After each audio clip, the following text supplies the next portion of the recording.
31 Storm Tracker Chief Meteorologist Jeff Castle with 31 Triple Doppler.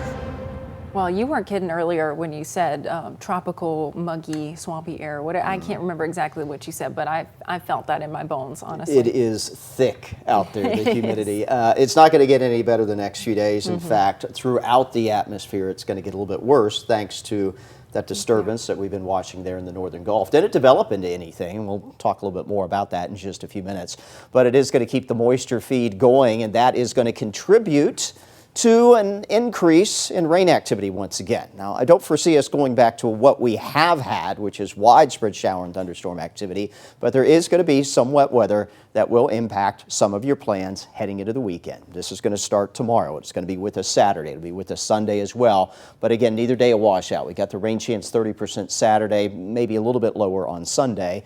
And the temperatures are going to be a little bit lower as well. Still going to be hot. It's July after all, but not quite as hot as the mid-90s that we have seen here in the last couple of days. Again, I can't do anything about the humidity on the muggimeter. Next 7 days, we kind of stay here into the oppressive rain, so it's going to stay very, very uncomfortable, at least for the foreseeable future.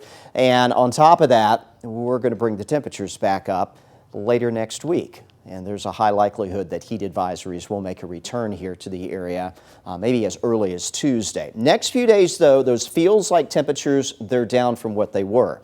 Now, keep in mind, they had peaked in the last couple of afternoons around 105, 106, 107. That's the threshold for a heat advisory to be issued from the National Weather Service. You can see over the next few days, we do back down on that a little bit, mostly because the temperatures ease off a few degrees, but we're still going to be running upper 90s to around 100 for the feels-like numbers, so you still need to use some caution if you are spending time outdoors. Notice by Tuesday, starting to go back up, and again, heat advisories very likely will return maybe as early as Tuesday, certainly Wednesday of next week. I think they'll be back for most of the area. Temperature outlook for later next week, the 23rd through the 27th. Unfortunately, this is not what you want to see in summertime. Hotter than average, and we do expect a return to mid-90-degree heat, maybe even some upper 90s sprinkled back in there as well by the end of next week. And the rain chances, they're going to go back down. Now again, next 24, 48 hours, they'll go back up slightly. Now there's not really much out there currently on 31 Triple Doppler. You see some shower activity just outside of Coleman County primarily. And although we might see a stray shower overnight tonight move through, most will be dry heading into your Friday morning. Latest with future radar, again, maybe showing a couple showers late tonight, first thing tomorrow morning, but really it'll be a little bit more towards midday, afternoon hours tomorrow, where we're going to be tracking some scattered wet weather coming on through. Not everyone sees rainfall.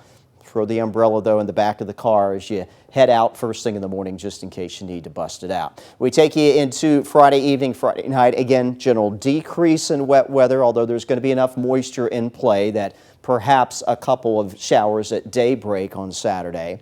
Otherwise, we'll watch primarily Saturday afternoon for those to flare up. Future radar is not real aggressive with the coverage of rain for the weekend. I think we could see a little bit more than what's being depicted, but again, not necessarily a washout. We're not expecting severe weather, but strong summertime storms, and of course with this tropical moisture, they're going to be efficient rain producers. So the biggest threat they're going to bring, heavy rain, maybe some localized flooding. In some cases, perhaps a little gusty wind. The threat for that's a little bit lower, but we are going to have to watch as well for frequent lightning in some of those heavier showers or thunder showers. All right, here's the latest on that tropical disturbance. It is now inland over southeast Louisiana. National Hurricane Center in their latest update says no chance now that this is going to develop. It is just going to be a rainmaker, particularly across parts of southwest Louisiana over the next 24 hours or so. Still a feed of moisture coming in off the Gulf, so if you are beach bound, don't cancel plans. It's not looking like it's going to be a washout. Now, we'll have those daily shower and thunderstorm chances if you're headed down to Gulf Shores this weekend, and temperatures will be typically hot at the beach, and it'll be very soupy with the humidity and highs around 90. One thing I do want to let you know, though, even though we did not get an organized system in the Gulf, it still stirred up the water, so rip currents are going to be a risk, especially tomorrow. But even Saturday and Sunday down there around the coast, at least a medium risk for some riptides. Surf heights 1 to 3 feet, and of course it's at water right now 87 degrees. That was the latest temperature recorded at Pensacola Beach there in the water, and that's very typical all along the Gulf Coast. These are your lows overnight tonight around here locally, staying into the mid-70s. Muggy again tomorrow. We hold back the temperature due to a little more cloud cover and at least some of that afternoon scattered shower and thunderstorm activity, but it'll still be hot. Upper 80s by lunchtime.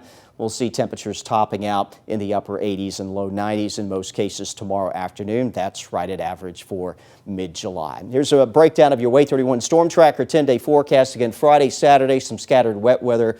A little bit less of that on Sunday, but still may have some isolated pop-up rain at the end of the weekend. We keep it in the low 90s for a few days, and then it's right back up there, middle to upper 90s for your highs for the middle and latter part of next week. And can't in good conscience remove rain totally from the forecast, but that chance for a daily shower with that building heat next week drops back to 20% or less on a day-to-day basis. Yeah, those summer showers, I mean, they just pop up when they pop up. They do, and when you've got so much humidity in the air, it makes it pretty easy for at least a few of those to form when you get that hot into the mid-90s. Oh, yeah. Well, thank you, Jeff. Well, teachers learning how